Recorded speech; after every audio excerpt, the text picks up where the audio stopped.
triangle by subtracting 360. And you'd get negative 48, which is in the same location as 312 degrees. If this were in radians instead of degrees, one of the things you can do is just change it to degrees in order to do it, and then change the answers back to radians. Or, instead of adding and subtracting 360, you would add and subtract 2 pi, because 2 pi was the radian equivalent of 360 degrees.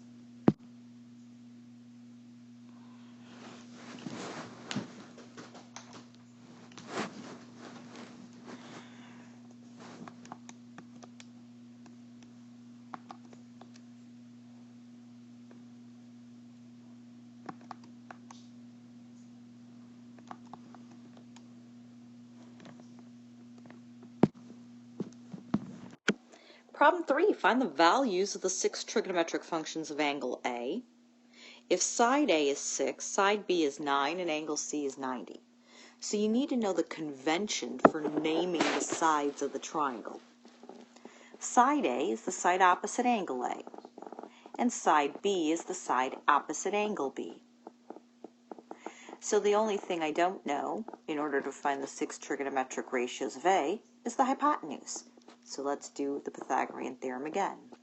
Leg 1 squared plus leg 2 squared is equal to hypotenuse squared. 36 plus 81. And 36 plus 81 is 117. So the hypotenuse must be the square root of 117.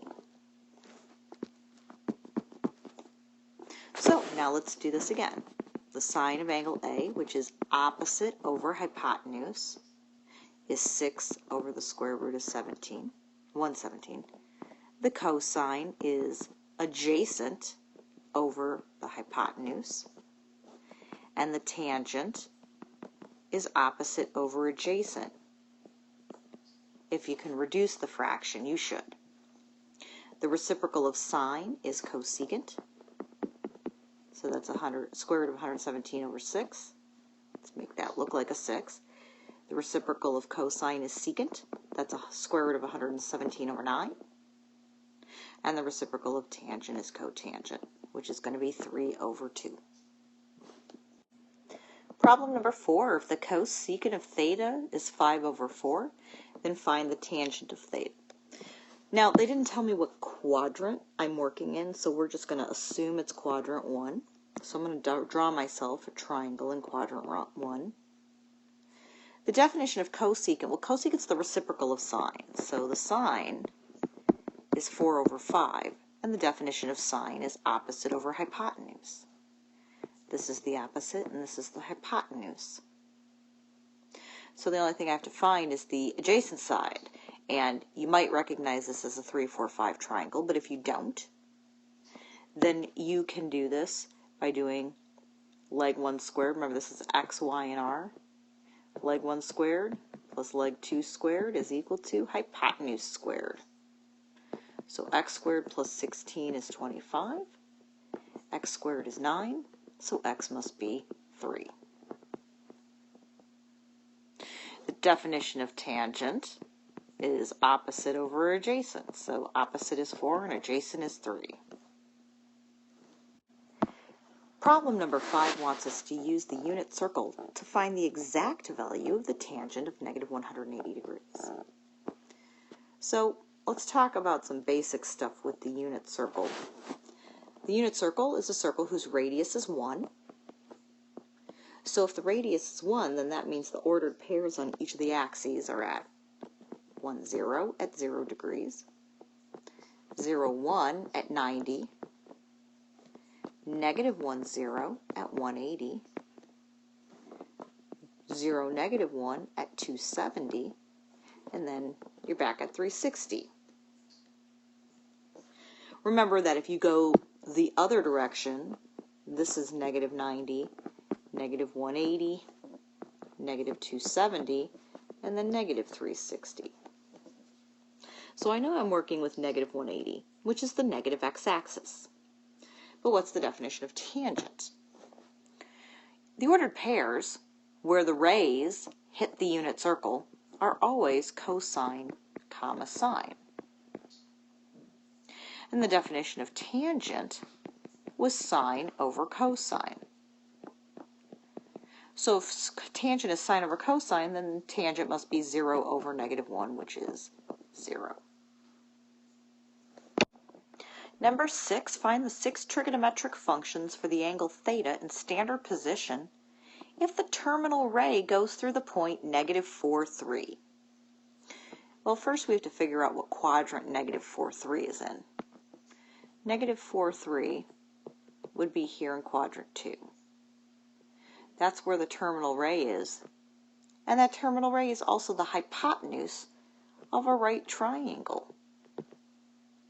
I know the side that's on the x-axis is -4, and I know the vertical side is 3, because that's how you go about plotting ordered pairs. You start at 0, you go left 4, up 3. In order to find the 6 trigonometric ratios, I need to find the hypotenuse. You might recognize it as a 3, 4, 5 triangle, but you could do leg 1 squared plus leg 2 squared is equal to hypotenuse squared. Remember, when you square a negative, it becomes a positive, so this is 9 plus 16 is hypotenuse squared. 25 is hypotenuse squared. The square root of 25 is 5. You can also think about this as x, y, and r, so the Pythagorean Theorem is x squared plus y squared equals r squared. Now that I know all the sides, now I'm ready to find the 6 trig ratios. So the sine is opposite over hypotenuse. Cosine is adjacent over hypotenuse. And tangent, go back here. Tangent is opposite over adjacent. The reciprocal of sine is cosecant. The reciprocal of cosine is secant. And the reciprocal of tangent is cotangent. Number 7. If x is a value between 0 and 360, find theta if the cosine of theta is 0. Well, one way you can go about doing this problem is to just do the inverse cosine of 0 in your calculator, making sure your calculator is in degree mode. The problem is that the calculator is only going to give you one of the 2 answers. So if you go back to the unit circle, where it's 1, 0, 0, 1, -1, 0, 0, -1, and you remember that the ordered pairs are cosine, comma sine, you'll see that cosine is 0 here and here. That means that the other answer is 270. So the calculator may at least give you one of the answers, but it's not going to give you the second one, and that's the one you have to reason out. In part B, we're going to evaluate the secant of the inverse cosine of 1/2.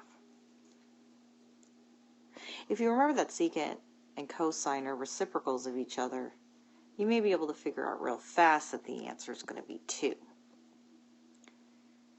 But if you want to put this in the calculator, the problem is secant's not a function in the calculator.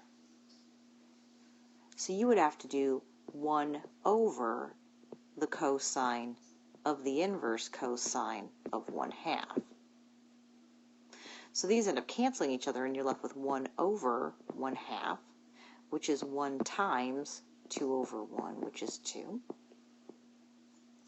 Or you can remember that the inverse cosine of 1/2 is the same thing as saying the cosine of theta is 1/2.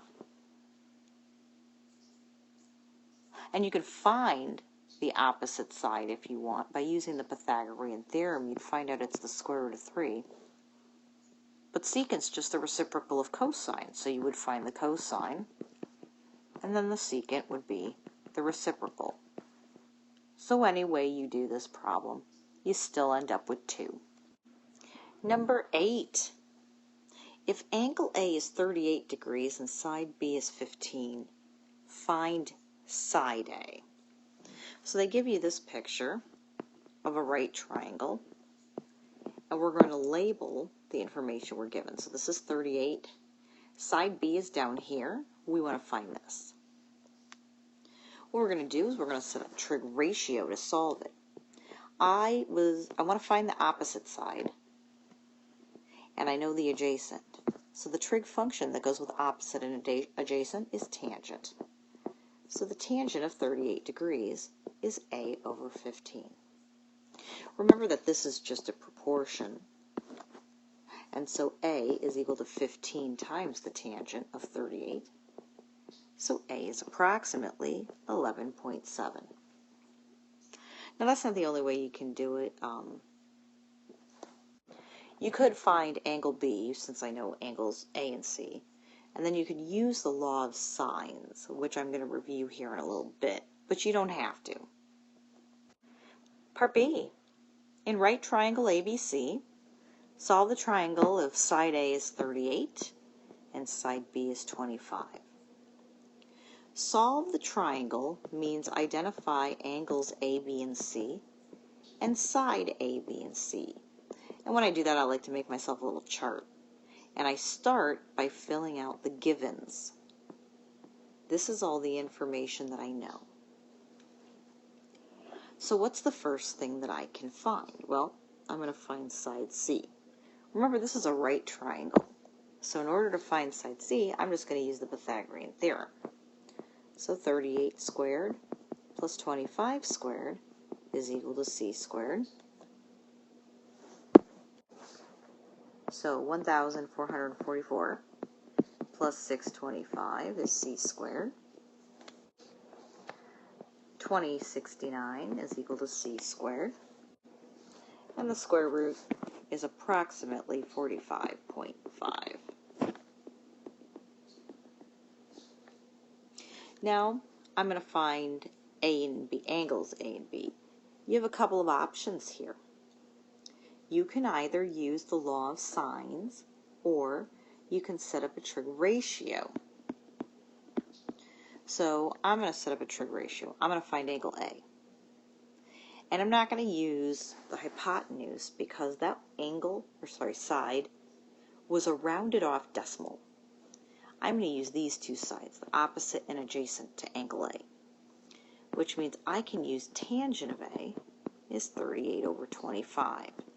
So that means A is going to be the inverse tangent of 38 over 25, which is going to give me about 56.7 degrees. And remember, once you know two of the three angles in any triangle, you can find the third by subtracting from 180. So the third angle must be 33.3 degrees. To solve a triangle means to find all three sides and all three angles. What if I don't tell you a triangle is a right triangle? Then you assume it's not. So in problem 9, angle B is 49 degrees, angle C is 32 degrees, side A is 10, solve the triangle. So I'm going to set up my chart. I know this is 49, I know this is 32, I know side A is 10.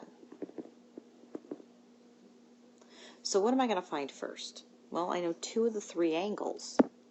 So why don't I find the third one by subtracting those from 180? So I'm going to find out this is 99. It doesn't matter what I find next. I can find angle B or angle C, but I'm going to have to find them both with the law of sines. Remember, the law of sines says that the sine of an angle over its corresponding side is equal to the sine of another angle divided by its corresponding side, which is the sine of another angle divided by its corresponding side. In other words, we're going to have two fractions equal to each other, which is a ratio, and we solve ratios by cross-multiplying. So I'm going to do sine of 99 over 10 is equal to the sine of 49 over b. And the other equation I'm going to solve is the sine of 99 degrees over 10 is equal to the sine of 32 degrees over c. So over here, when I cross-multiply, I get b times the sine of 99 is equal to 10 times the sine of 49. And then we divide by the sine of 99. And I find out that b is approximately 7.64. Since this is not a right triangle, you cannot use the Pythagorean Theorem. All right, the second part, c times the sine of 99 is going to equal 10 times the sine of 32. And then we're going to divide by the sine of 99. And we're going to find out that c is approximately 5.37. And now we've solved the triangle. Number 10 says find the area of a triangle with angle A is 34 degrees, side B is 12, and side C is 6. In any general triangle ABC, if you know side angle side, which is what I have, then the area is 1/2 the product of the two sides times the sine of the angle between them. So 1/2 times 6 times 12 times the sine of 34 is approximately 40.3. Remember, this is an area, so we say it's in square units. Again, the area is 1/2 of the two sides times the sine of the included angle. And that's problems 1 to 10 on the final exam review. 11 to 20 will be on the next video.